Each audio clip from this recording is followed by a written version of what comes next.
Akwụkwọ ihe mere isi nke 6.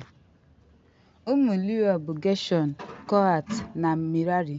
Ụmụ Kohat abụọ bụ Amram, Eza, Hebron na Vizel.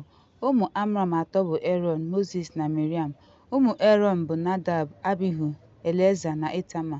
Eleza mụrụ Finhas, Finhas mụrụ Abishua, Abishua mụrụ Buki, Buki wee mụọ Viz, Viz mụrụ Zarahia, Zarahia wee mụọ Mariot, Mariot mụrụ Amaria, Amaria wee mụọ Ahitub, Ahitub wee mụọ Zadok, Zadok wee mụọ Ahimaz, Ahimaz wee mụọ Azaria, Azaria wee mụọ Lohanan, Lohanan wee mụọ Azaria. Onye ahụ bụ onye nchụaja nke ụlọ Solomon wuru na Jerusalem.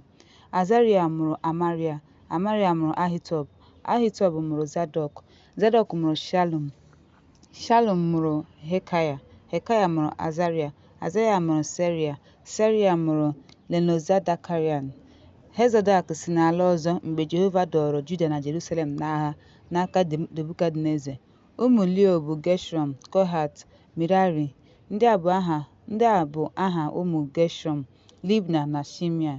Ụmụ Kohat bụ Amram, Iza, Hebron na Vizel. Ụmụ Merari bụ Mahli na Mushi. Ndị a bụ ezinụlọ Leo dịka ndị nna nna ha si dị. Site n'ụmụ Gershom: Libna nwa ya, Lahat nwa ya, Zimma nwa ya, Roa nwa ya, Ido nwa ya, Zera nwa ya, Letara nwa ya. Ụmụ Kohat: Abnadab nwa ya, Kora nwa ya, Asa nwa ya, Elkana nwa ya, Abishaf nwa ya na Asia nwa ya, Tahat nwa ya, Viria nwa ya, Vizia nwa ya na Shaul nwa ya. Ụmụ Elkana: Amasai na Ahimot. Elkana bụ ụmụ Elkana: Zofa nwa ya na Nehat nwa ya, Eliab nwa ya, Leroham nwa ya, Elkana nwa ya. Ụmụ Shimuel: Vashni nke okenye na Abija. Ụmụ Merari: Mahli, Libni nwa ya, Shimei nwa ya, Viza nwa ya, Shimei nwa ya, Hagia nwa ya, Asia nwa ya. Ndị a bụ ndị David tinyere ha ka ha bụrụ abụ n'ime ha, bụ ndị na-eji Jehova eme ihe mgbe igbe ahụ kwụsịrị. Ha jere ozi n'ihu ụlọikwu ahụ, ya bụ ụlọikwu nke nzukọ, ruo mgbe Solomon wuru ụlọ abụ, ụlọ Jehova na Jerusalem. Ndị a na-eje ozi na ụmụ ha bụ Kohat: Heman onye na-abụ abụ, nwa Juel, nwa Shimuel, nwa Elkana, nwa Jeroham, nwa Elia, nwa Toa, nwa Zuf, nwa Elkana, nwa Mahat, nwa Amasai, nwa Elkana, nwa Leo, nwa Azaria, nwa Zefani, nwa Tahat, nwa Asi, nwa Abisaf, nwa Kora, nwa Iza, nwa Kohat, nwa Leo, nwa Izrel. Nwanne ya nwoke bụ Esaf guzo n'aka nri ya. Esaf bụ nwa Berekaya, nwa Shimea, nwa Michael, nwa Basaya, nwa Malkija, nwa Etni, nwa Zerak, nwa Adaya, nwa Etnan, nwa Zima, nwa Shimaya, nwa Lahat, nwa Gershom, nwa Leo. Ụmụnne ha ụmụ Merari nọ n'aka ekpe: Etan nwa Kishi, Kishi nwa Abdi, nwa Maluk, nwa Hashabaya na Amazaya, nwa Hikaya, nwa Amzi, nwa Bani, nwa Shima, nwa Malhi, nwa Mushi, nwa Merari, nwa Leo. Ụmụnne ha bụ Leo bụ ndị a na-enye ọrụ niile dị n'ụlọikwu nke ụlọ Jehova, mana Erọn na ụmụ ya na-esuru ihe nsure ọkụ n'elu ebe ịchụ àjà nke àjà nsure ọkụ n'elu ebe ịchụ àjà nke ihe nsure ọkụ, maka ihe niile a ga-eme n'ebe kachasị nsọ na ikpuchiri Izrel mmehie, dịka ihe niile Moses bụ ohu Jehova nyere n'iwu si dị. Ndị bụkwa ụmụ Erọn: Eleza nwa ya, Finhas nwa ya, Abishua nwa ya, Buki nwa ya, Vizi nwa ya, Zarahia nwa ya, Mariot nwa ya, Amaria nwa ya, Ahitub nwa ya, Zadok nwa ya na Ahimaz nwa ya.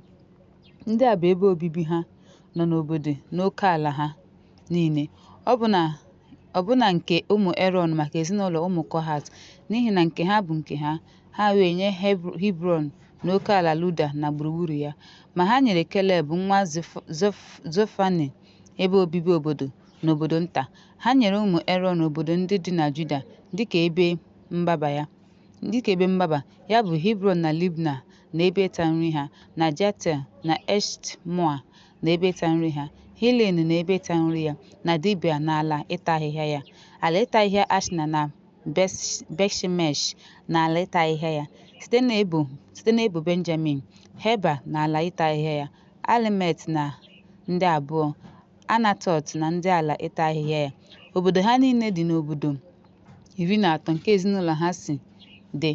Site n'ebo Kohat, ndị fọdụrụ n'ezinụlọ ebo ahụ, ya bụ ọkara ebo nke ọkara ebo Manas, dara site n'ife nza.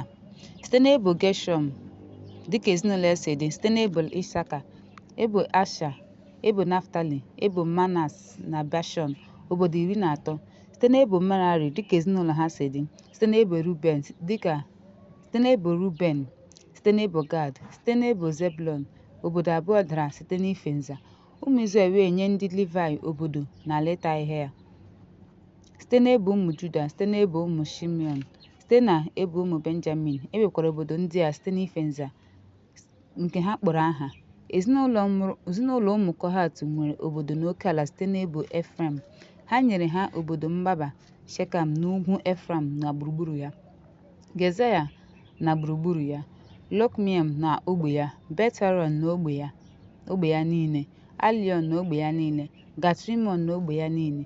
Site n'ọkara ebo Haf, ebo Menas Ana na ogbe ya niile, Bileam na ogbe ya. Maka ezinụlọ ndị ọzọ nke ụmụ Kohat, site na ụmụ Geshọm nke ezinụlọ ọkara ebo Manas, Golan na Bashan na ogbe ya niile, Astarọt na ogbe ya niile. Site n'ebo Isaka, Gedash na ogbe ya niile, Dabrat na ogbe ya niile, Ramọt na ogbe ya niile, Anem na ogbe ya niile. Site na ebo Asha, Mashal na ogbe ya niile, Abdon na ogbe ya niile, Hukuk na ogbe ya niile, Rehob ogbe ya niile. Site n'ebe na ogbe ya niile, ebo Neftali, Nafat, Kedash na Galili na ala ịta ahịhịa ya, Hamon na ala ịta ahịhịa ya, Kinatim na ala ịta ahịhịa ya. Site na ụmụ Zebụlọn ndị ọzọ fọdụrụ, Rimọn na ala ịta ahịhịa ya, Tabọ na ala ịta ahịhịa ya. N'akụkụ nke ọzọ nke Loden dị nso Jeriko, n'akụkụ ọwụwa anyanwụ nke Loden, site n'ebo Ruben, Beza na Ọzara na ala ịta ahịhịa ya, na Laza na ala ịta ahịhịa ya, Kedemot na ala ịta ahịhịa ya, na Mefat na ala ịta ahịhịa ya. Site n'ebo Gad, Ramọt na Gilead na ala ịta ahịhịa ya, na Mahanaim na ala ịta ahịhịa ya, Geshbọn na ala ịta ahịhịa ya, na Laza na ala ịta ahịhịa ya.